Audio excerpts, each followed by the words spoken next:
Welcome to the first video Axeman battle report. Ratkin versus the Northern Alliance. 2,300 points. Scenario kill. Greetings all to another Axeman battle report. December's been a rough month for me, and I've been in the hospital no less than 3 times. So I've not really had a chance to play very much face-to-face. And when I have had time to play face-to-face, I've been recovering from being in the hospital. So I got turned on to doing Ultimate Battle, and so what I'm going to do is do my first Ultimate Battle report, just so you guys can see what it's like. Okay, we are playing 2,300 points, so I took a Tunnel Runners regiment, and the reason why is I have a bunch of them painted up, and I want to try them out. 2 warrior regiments there for grabbing objectives and for chaff if I need them. 3 shock troop hordes, all with the plague pots, one with strength, one with sharpness, and one with Hans, a mutant rat fiend, 2 brood mothers, both with staffs, 2 regiments of vermintide, 2 weapons teams, 2 warlocks, one with boomstick and inspiring talisman, an ASB with the loot of insatiable darkness. All right, deployment from left to right at the top. The warriors, weapons team, the warlock with inspiring talisman, regiment of vermintide. The red shock troops, I think, are the brew of sharpness. The one behind it is a ASB with the loot. Then the next unit of shock troops has the brew of strength. Then in between those two is the brood mother, another unit of shock troops with the vermintide in front of it, and the weapons team. That shock troops has Hans. Right behind the house, there's a tiny dot. That is my warlock with the boomstick. Then the tunnel runners, then the mutant rat fiend, the warriors, and finally the last brood mother. For him, he had Northern Alliance. No Chimera this time, which is really weird to me because I've had to place it every game. I think from the left to right is Tundra Wolves, Foxes, the Archer unit, which I don't remember what they are, another unit of Foxes, then a kind of a triumvirate of both units of Clansmen with the Housecarls right in the middle with another unit of Foxes kind of covering them. On the hill was a bolt thrower. On the far right was the Giant, a unit of Snow Trolls, and I think the other unit of Tundra Wolves. I'm sorry. And that should do deployment for us. You can see on the left flank that he moved forward. He had 4 chaff units over there, trying to move forward to disturb my obvious flank attack on the leftmost Klansman unit. So he was just trying to clog up the works, shooting some. Got lucky and got 5 wounds on my vermintide from his archers, and I easily passed the test. But it was bizarre to take 5 right off the bat from a unit. On the right side, he brought his Tundra Wolves and his Snow Trolls up, setting a trap for me, which I pretty much fell into. The rest of the army just kind of moved forward at a brisk pace, knowing that I had the missile fire advantage. So they didn't want to be hanging back too long, with me having basically 13 dice of lightning bolts and then the 2 staffs from the brood mothers. So hanging back was probably not a good idea. So on my it would be my left flank. I took the bait and went ahead and charged with the mutant rat fiend and the warriors into the Tundra Wolves, hoping just to break them, and then the mutant rat fiend and the warriors kind of ending up to block the Snow Trolls for a turn. So I don't think they could take me out in one go. I'd kind of messed up because I wanted to charge both units, one with tunnel runners and the other 2, but I just couldn't figure out how to get around the edge of that building. It looks close, but I really can't fit through it. Maybe if I would have thought I could have pivoted through it and then got to it and then got there, it would have been fine, but I don't know. It's hard to say. My vermintide charged into a unit of Foxes there, trying to blow them out of the way. everything else I did just kind of moved up. Um, Easily destroyed the Tundra Wolves, but they had the retribution item and blew up. Did 3 wounds to the Rat Fiend, did 7 wounds to the Warriors, and of course prevents me from overrunning, which is what screwed me. So as a result of my stupidity, the Trolls and the Frost Giant charge in and destroy my Mutant Rat Fiend in one go. That was all on me. His Foxes destroyed my Vermintide. My other Vermintide was destroyed by something. I think, yeah, it was by the other Tundra Wolves out on the other flank. So I'm kind of in a jam right now with one of my best units in the game gone out, and need to figure out something quick to regain the initiative. My brain must be more addled than I thought from all these procedures this month. So over on the right side, my tunnel runners charged and killed the snow trolls. And instead of just staying in base contact with this giant to prevent wickedness from happening, I backed up. I have no clue why. Over on the left side, I wavered his Tundra Wolves. In the middle, charge from my shock troops. Did a mighty 15 wounds and wavered those Klansmen, which, if you know, Klansmen are a very tough unit. And to waver them, that was really good. The Brood Mother just moved up to be chaff for the Housecarls, so they can't get into the melee. And my other unit of Storm of shock troops, I went ahead and popped the plague pots on it because I know that the giant was going to charge. I knew that really not going to work on the giant, but the Klansmen in front of me were going to charge, and since he was going through the woods, that was 1-1, and then having the plague pot on would make him another -1 to hit. So give me a pretty decent chance of not being killed on the charge. So the easily preventable became horrible as the Frost Giant charged into the flank of my shock troops.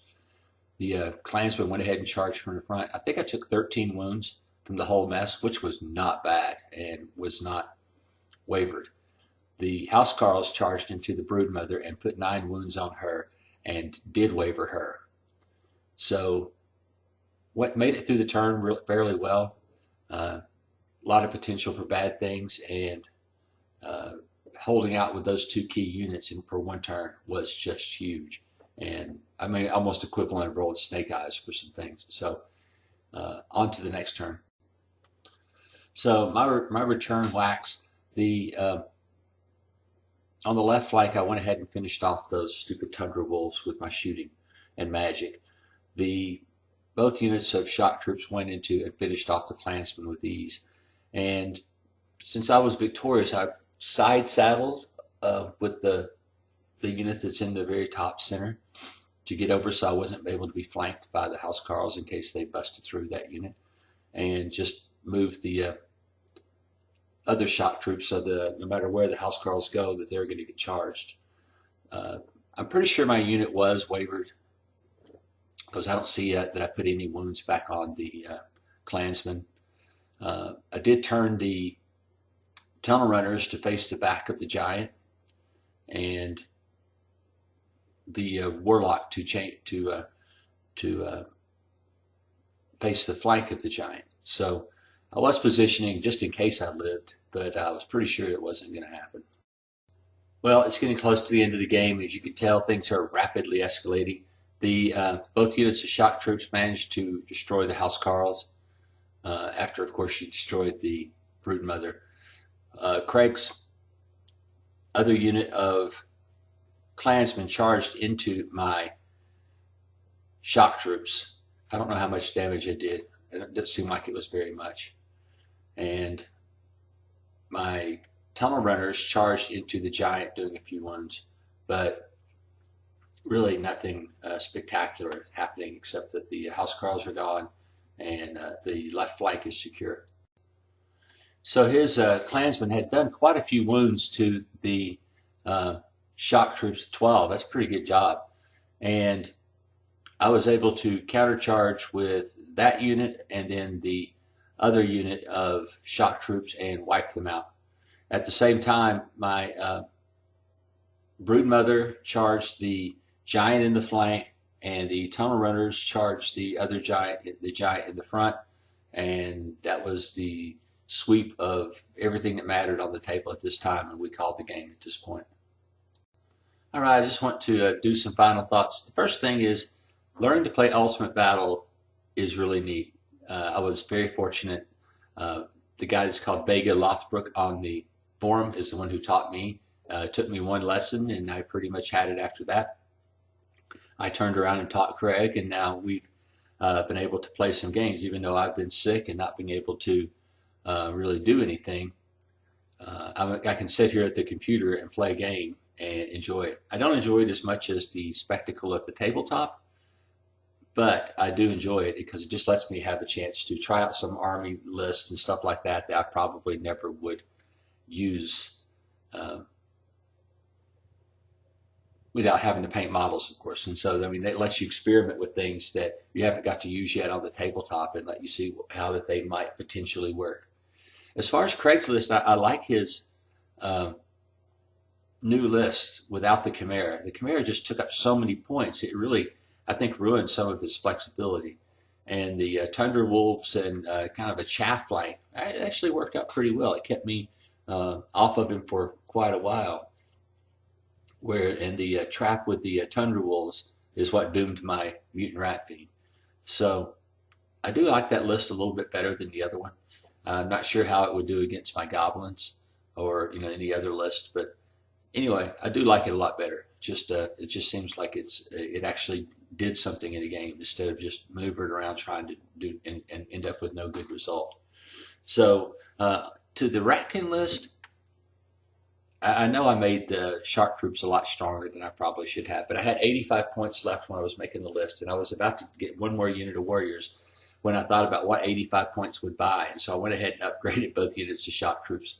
I know that was kind of an ass move, but that let those shock troops just out, they could out elite anybody, literally. I mean, they were just as elite as any other infantry in the game at that point, and were able to do significant damage to even fully intact hordes and take them down, to over half in one go. The broodmothers, I liked the broodmothers. I didn't like the broodmothers for the reason why some of you think that some of you may like them. I think I would like them with just with the staff and not the healing or the drain life.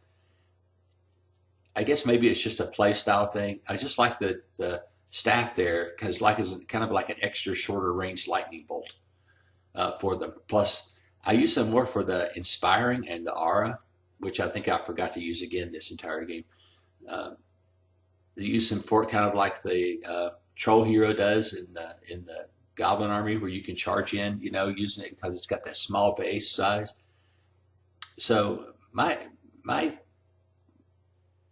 use of the broodmother was probably different than what most of you would use, but I still thought that no matter what, it was very, very useful. Just because I didn't use it the way people would think I would use it doesn't mean that it didn't work out just fine.